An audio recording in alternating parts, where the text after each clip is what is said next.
I'm Content Director for Marketing Services at AC Business Media. I have two experts here with me today who are going to share their insights of what they see happening at the show this week and in the industry overall. I have Marina, who is Content Director for 4 Construction Pros and the affiliated brands in the construction space. And she has 20 years of experience in the B2B space, and she's also our Editor-in-Chief of the food logistics brands and supply and demand chain. I also have Dennis Jensen, who is the Business Development Manager of Advanced Products at TLX Technologies, and he works with engineers to develop electromagnetic and electromechanical solutions that meet project requirements and support program goals. He has spent his career focusing on advanced product developments for OEMs. His numerous papers and presentations have helped OEM engineers evaluate their technological options. So thank you both for being here with me today. Thank you for having us. Yeah, great. Thank you for having us. Yes. So Marina, I want you to start by giving an overall view of what readers of OEM Off Highway are really seeing in the industry today. So I think it's indicative of what's being shown at this show today. Electrification. It's booming across all industries, but specifically with the OEM market, specifically with the passage of the Inflation Reduction Act, that has helped kind of boom the adoption rate 5 times, which is just amazing considering the OEM market and being so niche. So I have some statistics to kind of support that. According to McKinsey & Company, automotive OEMs continue to invest significantly in BEV production, that's battery electric vehicles, and by 2035, battery electric vehicles will likely represent more than 65% of all new light vehicle sales across the global automotive market. That's a huge percentage in just a short period of time. Investments in electrification by OEMs is projected to exceed $500 billion by 2025. And just being at this show, everybody is talking about electrification, automation, autonomy, everything that's kind of utilizing to kind of move the needle a little bit in that space. What's also kind of changing is how these OEMs are making these specific sourcing decisions. They're building their own in-house capabilities so that they can move a lot of these resources in-house instead of relying on third parties. They're primarily buying their own EV powertrain solutions from suppliers because they want to partner with people who are also electrification followers. In the EDU market, OEMs are expected to build 70% of all e-motors from scratch and source the remaining 30% from tier 1 companies. So the economy today is just, it's moving the needle towards the electrification. Yeah, autonomy is huge, anything autonomous, anything that kind of makes the worker's job safer and more productive.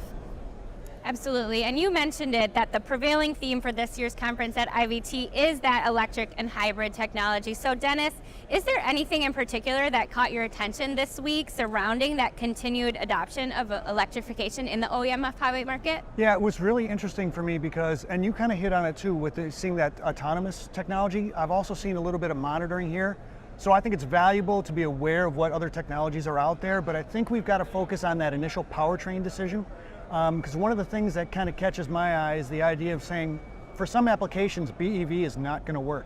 The idea that you're going to run a cable to northern Canada to charge the battery on vehicles up there for forestry, doubtful. Whereas you can still roll a truck with diesel, whether it's a CNG, LNG, or maybe even hydrogen. So I'd like to see that powertrain really get some focus, and then let's layer in the right technologies to make it safer and better, like you were talking about. Great. So obviously batteries, they're going to be an important factor for all of our future innovations. So Dennis and Marina, can you each provide us with more visibility into those key considerations and caveats regarding battery development for future applications? So Dennis, start us off. Well, I think one of the big things is looking at battery manufacturing and the evolution of battery chemistries. So I've seen research looking at taking 9 cells off of one manufacturing line. And it was interesting that the person presenting the paper, they said, wow, the performance characteristics were all in line. It was incredible. But then they went through a discharge and charge pattern 3 times, and then they pushed those same cells to exothermic destruction. And they went exothermic between 64 degrees C and about 128 degrees C. And that's a huge range. So when you think about safety, if you're an engineer building a BEV, do you know which batteries in that huge battery pack are the bad ones? No, you want to figure out a way to risk mitigate that off the board. And so for me, that's going to get into thermal management. Marina? And I think the other thing is the sourcing. Today, a lot of companies source their materials from China and other countries overseas. And as we're learning, especially with everything that's going on in the Ukraine and Russia, and even just when the pandemic came, what we've learned from that, you kind of have to work to bring a lot of that sourcing back into the United States, so it's easier to get a hold of. It's less expensive.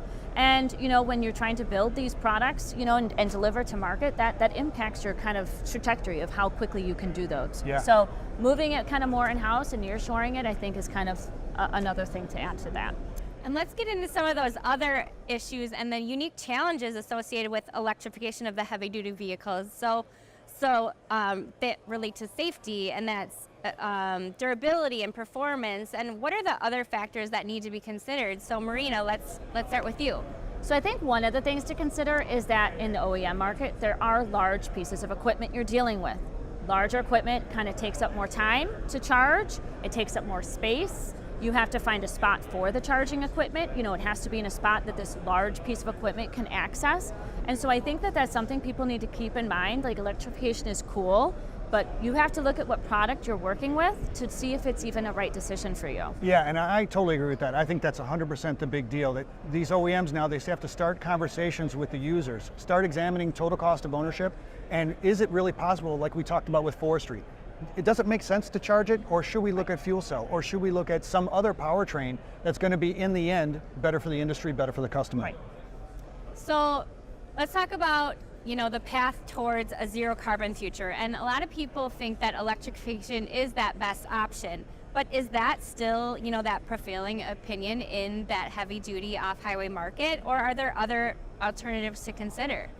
Yeah, and I think we talked a little bit about it between fuel cells, CNG, LNG. I think there are a lot of options. And it's interesting, I talked to a couple OEMs just this week that they're doing kind of parallel evaluations, maybe looking at BEV and they're looking at fuel cell, maybe something else. And they're talking with their customers with the idea of saying, give that customer a little bit of influence of where your development is going. And if you're able to do parallel path, I think what you're going to find out from an engineering perspective is a lot of the things that you might develop, let's say again for thermal management, you might have that in your BEV design, but wait a minute, there's a battery in the fuel cell. Why don't I leverage that same engineering and now optimize what I'm doing in more than one technology space? And I think to add to that, OEM's market specifically was kind of the pioneer of electrification movement. And you kind of bring up that good point, because then it's there may not be a lot of alternative sources at this time. They're looking at one path. Now we have BEV as an option, but it's still not as widely accepted and widely deployed as we think. So there's just not a lot of alternative options right now. Yeah, and I wonder what's going to happen when fast charging becomes the standard. I mean, we've seen all the challenges with the vehicle space, right? We'll call it traditional consumer vehicles. They're not making the sales that they thought they were going to because you really just don't have enough charging and not fast charging. Well, there's been some kind of changes in the marketplace where they're moving towards standards that should help drive fast charging getting to market for more people. And does that affect larger equipment? And then if it does, how does the design have to change radically and pretty quickly in order to support that? Absolutely. So obviously there's a big push for electrification. So how soon might we kind of see this industry-wide transformation happen? And we've talked about some critical roadblocks, but what are we seeing in terms of that, and when might we see this happen? So I think the government regulations is a big roadblock. I think it poses a lot of challenges, especially for these smaller companies who don't necessarily have the funds or the people or the resources to kind of make these changes in a perceived time frame. And I think the other challenge is that it's the widely acceptance of it. There's a lot of companies, and they're in a lot of industries that they're just, this is how we've been doing it for years, we're good. We don't need to venture off and go down this road, so. I think you brought up a great point about the regulations. The idea, like California's been a big buzz for a lot of people, and all the stringent requirements they're putting on and what's going to be able to be sold in the state. And there's such a large economy that a lot of people are going to take notice, but I don't know that it's necessarily a good idea to try to legislate technology choices. Correct. So I'm hoping that we get a little bit of industry pushback of being able to say, wait a minute, I've developed something better. I'd like you to amend these regulations to support development of these other technologies, not just BEV. Such a great point.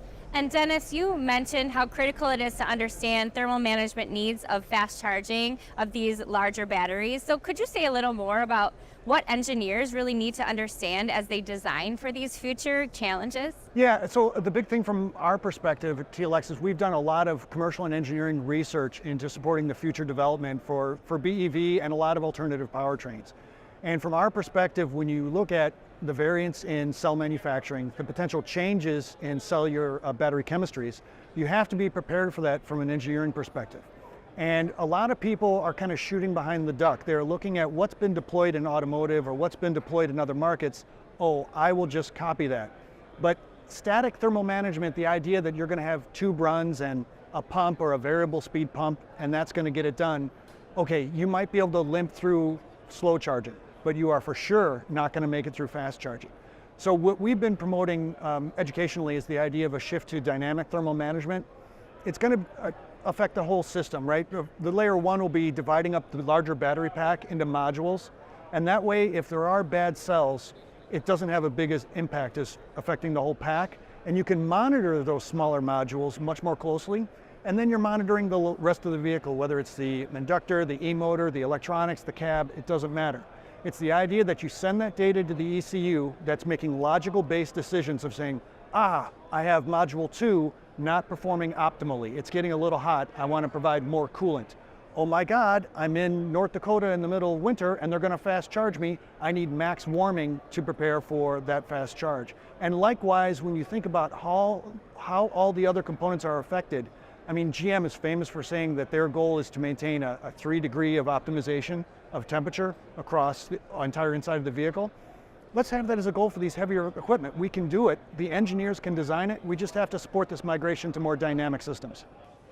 So it sounds like there's a lot of challenges that we kind of really need to tackle in the next few years to continue this path to widespread adoption of electrification. So beyond that, what should we expect to see in the next, 15 years in electrification development in the next, 15 in the heavy duty market? So Marina, why don't you start? Yes, I think the compact size machinery will kind of elongate it a little bit quicker.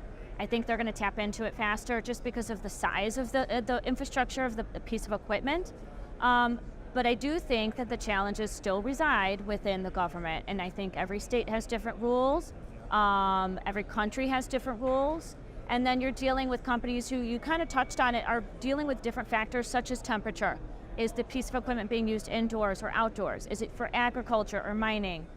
There are different facets. I don't think there's a one-size-fits-all solution, and I think we're not there yet. But I do think if more and more companies kind of see the value in it and understand the implications that what it brings to their company as an overall with their carbon footprint, that they may tap into it. But I do think there may need some case studies to kind of prove, here's the ROI of it. Yeah. Here's what happens in 5 years when I switched.